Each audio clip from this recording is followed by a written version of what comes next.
We wanted to take a few minutes and walk you through the process of making and uploading an audiobook.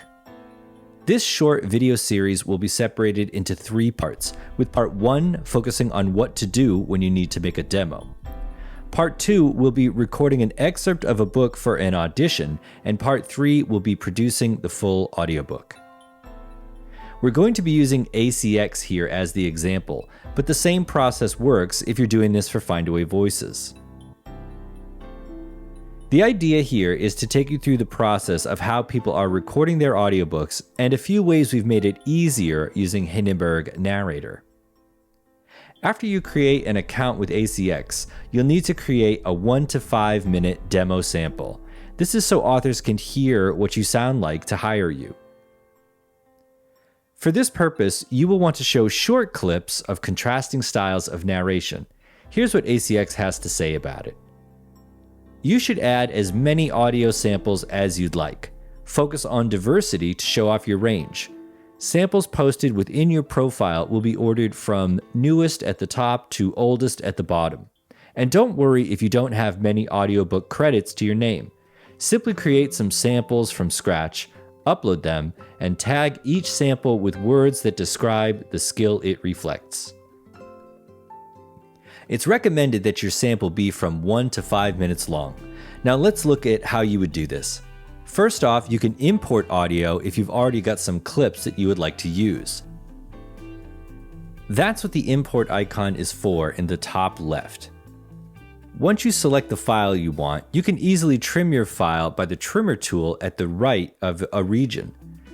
Or you can make a selection by clicking and dragging the bottom of the region in the area that you want to get rid of. Then just cut away the unwanted part by using Cut. But of course, you can record your narration right into the program. To do this, make sure that you've got your mic and interface plugged into the computer. Next, you'll arm the track by clicking on the record icon on the left side of the track. You can see that your voice will be registering, and when you press record on the transport, you'll be recording your demo. If you make a mistake and have to do a punch-in, it's no problem. Just put the playhead where you want it to go, either by clicking on the file or by rewinding. When you resume your recording, you'll see that Narrator gives a couple of seconds of pre-roll, meaning that it will play the audio a couple of seconds before you start recording. You'll also notice that all the recording you're doing will be auto-leveled. This means that your second take will match the volume of your first take to ensure your performance is consistent.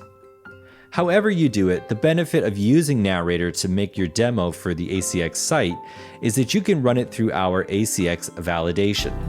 This allows you to automate and simplify the final book specs that ACX will require, so your volume, noise floor, and timings for chapter headings will automatically be taken care of. You'll see this in more detail in our subsequent videos in how it affects timings and all of that. But for now, you can rest easy that the audio you record and bring into Narrator can be exported at the exact technical specs that ACX requires for its books. All you need to do is go to the Export drop-down menu and choose the ACX option. It will fix your demo specs, and then you're good to go. Now you're ready to upload your clips to your ACX profile. Next, we'll have a look at what you do when you're ready to provide an audition for an author looking to have a book recorded.